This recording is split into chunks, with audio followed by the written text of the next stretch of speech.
Muy buenas tardes, amados hermanos y demás personas que nos escuchan. En esta tarde vamos a estar viendo el tema que es el Evangelio y le damos gracias al Señor por permitirnos en este espacio poder tocar este tema.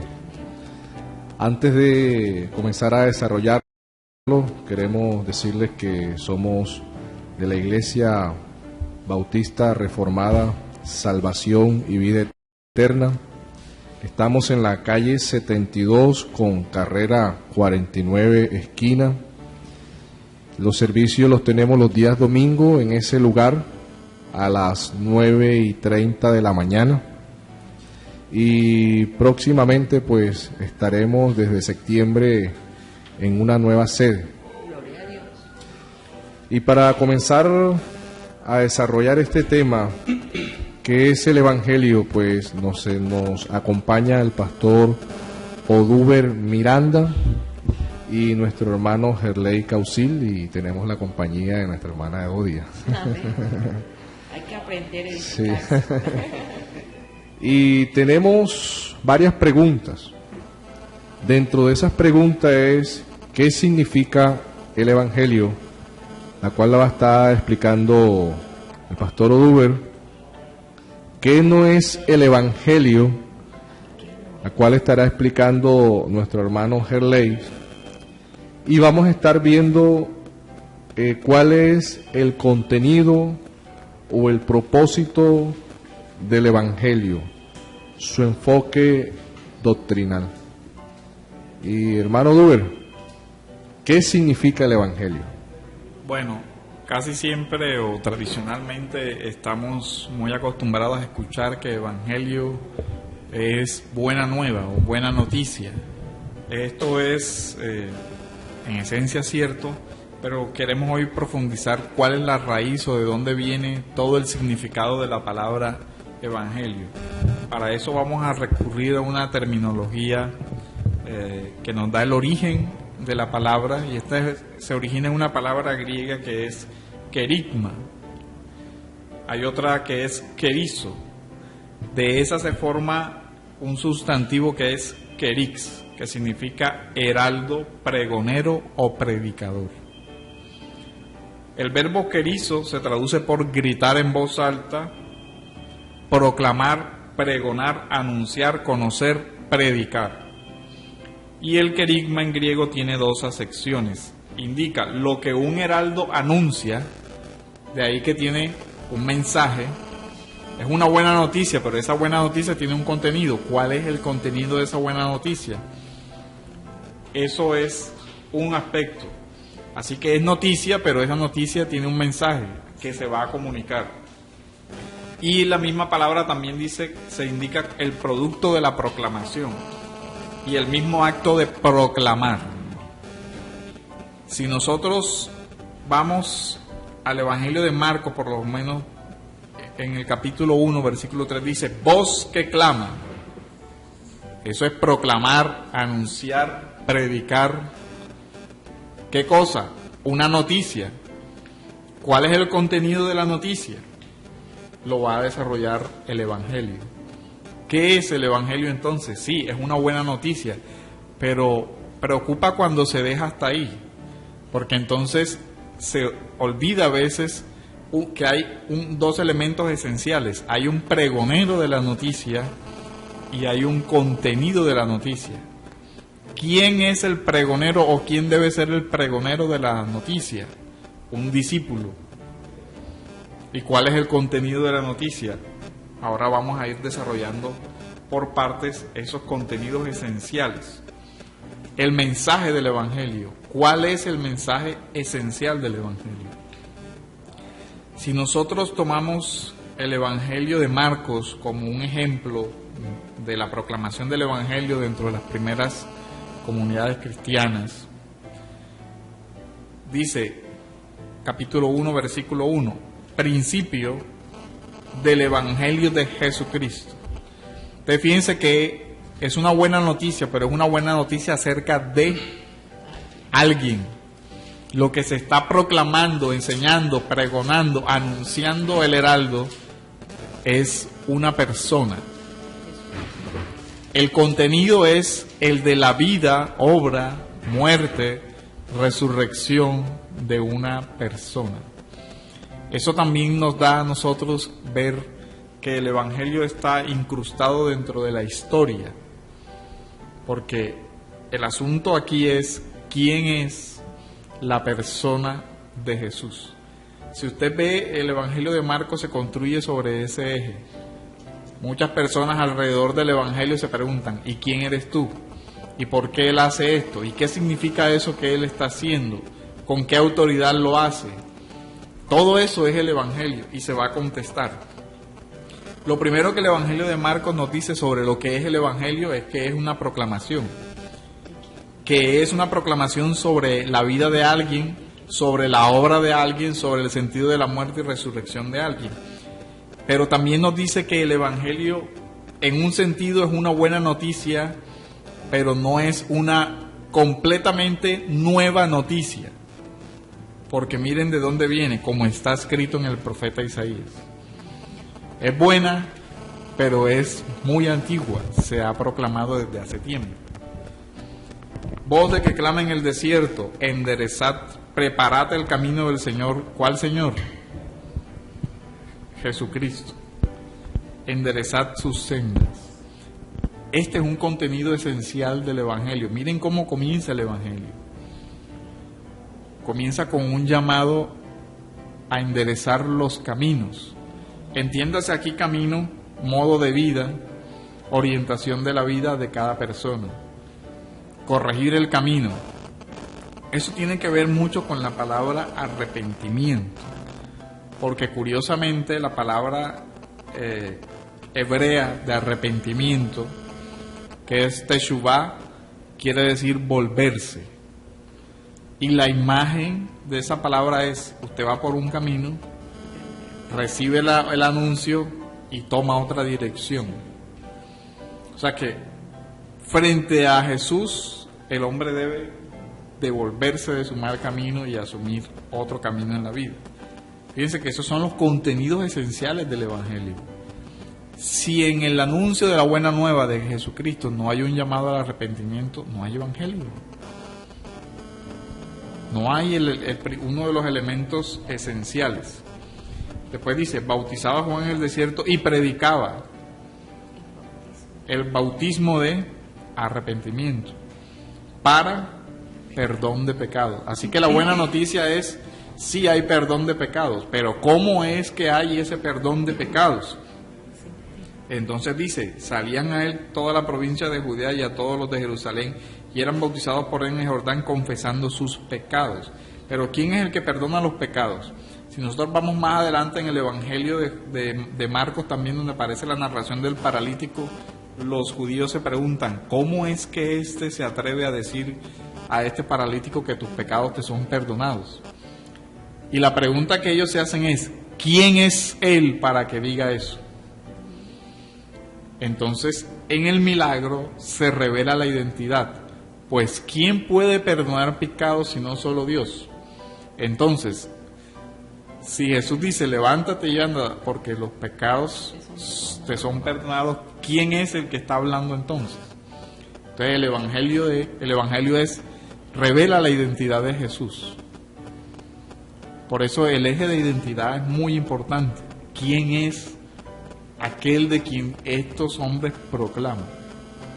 Si nosotros vamos más adelante en el Evangelio, al capítulo 8 del Evangelio de Marcos, uno puede ver en los versículos, vamos a leer 27, 8:27 hasta el 30. Salieron Jesús y sus discípulos por las aldeas de Cesarea de Filipo y en el camino preguntó a sus discípulos diciéndoles, ¿quién dicen los hombres que soy yo? Esa pregunta se entiende desde el inicio del Evangelio. Bueno, el Evangelio de Jesucristo. ¿Quién es Cristo entonces? sin saber la identidad de Jesús no hay evangelio. El eje del evangelio es la persona, la obra, el ministerio, muerte y resurrección de Cristo. Entonces, si en el evangelio, en la proclamación del evangelio no hay ese elemento, no hay evangelio. Y si no hay ese evangelio, tampoco hay iglesia. O sea, podríamos decir que Jesús es el evangelio. O sea, el evangelio no es algo, sino alguien. Alguien. Lo que se anuncia es una persona. Lo que nosotros debemos proclamar es a alguien, no algo. Bueno, efectivamente, exactamente como lo enseñaba el pastor Uber, que el evangelio son noticias en lugar de instrucciones. Es decir, que cuando hablamos de evangelio, el evangelio no es un aviso acerca de lo que nosotros debemos hacer para alcanzar a Dios, sino lo que Dios ya hizo a través de Jesucristo para poder salvarnos. Y esto es importante porque nosotros no ganamos esta salvación, solo la aceptamos. Y ahí encontramos una diferencia. ¿Cuál? La diferencia entre el evangelio y la religión. ¿Y por qué es importante? Por ejemplo, el evangelio es: yo soy aceptado por Dios a través de Cristo, por lo tanto obedezco a Dios. Pero la religión enseña lo contrario. La religión enseña: yo obedezco a Dios, por lo tanto yo soy aceptado por Dios. Ahí nos daría pie a la segunda pregunta, y está a cargo de nuestro hermano Gerley. ¿Qué no es el evangelio? Correcto. El evangelio no es instrucciones. El evangelio es una noticia. Y en esa noticia nosotros nos enteramos de que Dios ya nos ha salvado a través de Jesucristo. Y la diferencia que les hablaba ahorita acerca del evangelio y la religión es importante porque muchísimas personas que son salvas incluso aún tienen dificultad en tratar de diferenciar qué es evangelio y qué es religión. Y es por nuestro corazón que está inclinado hacia el pecado. Yo obedezco a Dios por gratitud, porque Él me salvó en la persona de Jesucristo. No es que yo obedezco a Dios para ganar mi propia justicia o para tratar de encontrar aceptación en Él. Y ese es el problema que la mayoría de hermanos a veces tenemos, porque a veces se nos levantan dudas y es importante aclararlo. Entonces el evangelio es: yo aceptado por Dios a través de Cristo, por lo tanto yo obedezco a Dios. No es que yo obedezco a Dios y yo obedezco a Dios, por lo tanto soy acepto delante de Dios porque lo obedezco. Es diferente. O sea, podríamos resumirlo como: el evangelio no es el hombre buscando a Dios. Amén, así es. Es Dios en busca del hombre. En busca del hombre. O Dios salvando al hombre. Miren lo interesante que cuando decíamos al inicio que el evangelio es una buena noticia, pero es una noticia muy antigua. En el texto de Isaías, capítulo 52, versículo 7, dice: qué hermosos son sobre los cerros los pies del mensajero, el heraldo, el querix, que anuncia, pregonar, anunciar, predicar la paz.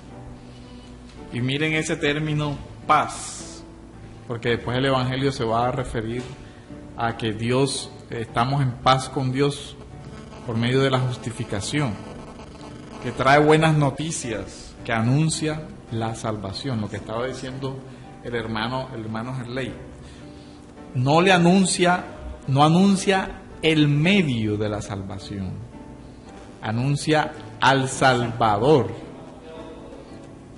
Y eso es un acto que ya, es algo que Dios ya hizo en la cruz.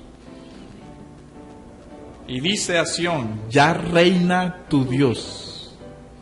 O sea, es algo presente, siempre presente. El reinado de Dios se relaciona con el evangelio, por eso arrepentidos, porque el reino de los cielos se ha acercado. ¿En la persona de quién? Del Rey. Y fíjense cómo evangelio tiene que ver con reinado, con soberanía de Dios. El evangelio es un acto de soberanía.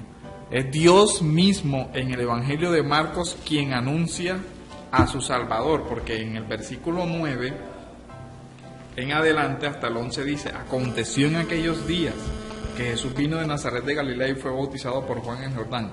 Y luego, cuando subía del agua, vio abrirse los cielos y al Espíritu como paloma que descendía sobre él. Y vino una voz de los cielos que decía: tú eres mi Hijo amado, en ti tengo complacencia. Y miren que eso, lo que hemos estado hablando, nos lleva a una pregunta muy importante. Y creo que en esta de pronto nos enfocaremos un poco más. Y es: ¿cuál es el mensaje o el contenido del Evangelio? Porque muchas veces nosotros escuchamos tantas enseñanzas y tantas cosas que no muestran a Jesús o al Hijo de Dios en esas doctrinas.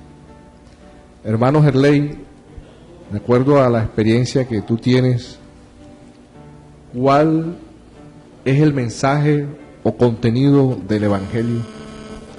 Bueno, como habíamos dicho, como había enseñado el pastor Uber, la palabra evangelio significa literalmente buenas nuevas, pero para comprender verdaderamente qué tan buenas son estas noticias, nosotros primeramente debemos entender las malas noticias que el evangelio presupone. ¿Cuáles son esas malas noticias que el evangelio presupone? Que el hombre es, en su naturaleza caída, ni quiere ni puede buscar a Dios. Y eso es importantísimo, porque si el hombre no quiere ni puede buscar a Dios, entonces es Dios quien tiene que ir en busca del hombre.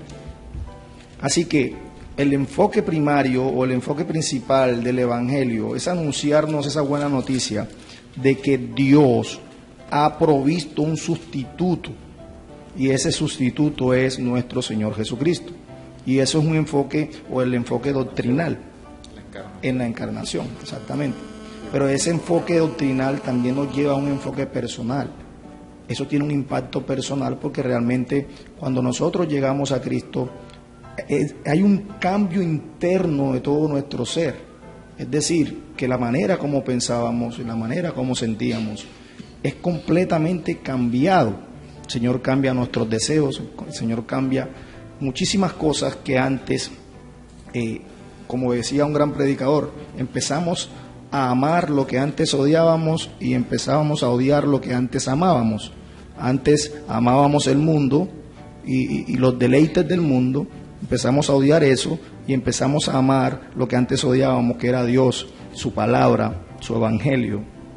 Entonces podemos decir que un enfoque importante acerca del evangelio es la buena noticia de que Dios proveyó un sustituto por nosotros. Sí, así que uno puede decir, el contenido de la buena nueva es Jesús de Nazaret, en cuanto a Mesías, muerto, resucitado para nuestra salvación y justificación, y que ya reina y es Señor de vivos y de muertos. Ese es un contenido esencial del Evangelio, porque fíjense cómo lo dice Isaías: Dios ya reina, nuestro Señor ya reina, y Jesús él mismo. Miren cómo el texto que estábamos leyendo en el Evangelio de Marcos: ellos respondieron, unos Juan el Bautista, otros Elías, y otros algunos de los profetas. Entonces él les dijo, ¿y vosotros quién decís? Respondiendo Pedro dijo, tú eres el Mesías. Amén. Ese es el primer eje del Evangelio, tú eres el Mesías. Si nosotros vemos cómo termina el Evangelio de Marcos, hay otra confesión de quién es Jesús, y está en manos del centurión romano. Verdaderamente este hombre es el Hijo de Dios. Entonces el Evangelio implica una confesionalidad, una confesión. Si yo leo todo el Evangelio de Marcos, al final yo debo decir, junto con Pedro y junto con el centurión romano, verdaderamente este hombre es el Mesías, Hijo de Dios. en quien hay redención, perdón de los pecados, justificación, vida eterna. Y es que inclusive el mismo mensaje de los apóstoles era ese. Si uno lee 1 Corintios capítulo 15, del versículo 2, está escribiendo Pablo, por el cual asimismo, si retenéis la palabra que os he predicado, sois salvos si no creéis en vano. Y sigue diciendo en el 3, porque primeramente os he enseñado lo que asimismo recibí. O sea, ese enseñado y recibí es una transmisión o es transmitir una tradición sagrada. O sea, Pablo recibió y así como recibió, transmitió. ¿Y qué transmitió? Que Cristo murió por nuestros pecados conforme a las Escrituras y que fue sepultado y que resucitó al tercer día conforme a las Escrituras y que apareció a Cefas y después a los 12. Entonces, muchos dicen que este es uno de los primeros credos que recibió la iglesia. Por allá, algunos lo ubican por allá 8 años después de que, o 3 años después que nuestro Señor resucitó. Pero este es el mensaje central del Evangelio. Hermano Hugo. Seguimos tocando el tema que es el Evangelio. Nos quedan 5 minutos. Hermano Gerley, ¿quiere añadir algo? Sí, a veces cuando nosotros encontramos verdades tan claras en el Evangelio como que no depende del quien quiere ni el que corre, sino del que el Señor tiene misericordia, en el sentido de que somos salvos por medio de la fe. Muchísimas personas a veces tienden a preguntar, si tú eres salvado por la fe, no importa cómo vivas, ¿qué motivación hay entonces para vivir una vida obediente si eres salvo por la fe? Realmente nosotros vivimos una vida obediente porque deseamos deleitarnos en el Señor. Y cuando el Señor Jesucristo murió en la cruz, nosotros vemos que Él nos está agradando a sí mismo. En un sentido, Él colocó su fidelidad dentro de nuestra felicidad. Nosotros debemos vivir vidas que le agraden al Señor, nos deleitamos en el Señor. Otro podría ser también, nosotros tratamos de vivir vidas obedientes porque deseamos parecernos al Señor que nos ha salvado. Y eso es importante también. Que sería el propósito final del Evangelio. Sí, así es. Y diríamos que un punto para terminar es, en el mismo texto de Corintios, si nosotros vemos, dice, por nuestros pecados conforme a las Escrituras, dice, y después dice, resucitó al tercer día conforme a las Escrituras. ¿Dónde encontramos de forma esencial el Evangelio? En las En las Escrituras. Entonces, la fuente donde nosotros conocemos el Evangelio que debemos creer y predicar es en las Escrituras. Y de nuevo volvemos al eje central de la importancia de la Escritura en la vida de la Iglesia. Bueno, mis amados hermanos y amigos que nos escuchan, hoy estuvimos viendo el tema ¿qué es el Evangelio? Y desarrollamos los puntos ¿qué significa el Evangelio? ¿Qué no es el Evangelio? El contenido o el mensaje del Evangelio y cuál es el propósito final del Evangelio. Le damos gracias al Señor por este espacio y queremos invitarle a que nos acompañen el próximo sábado a la misma hora.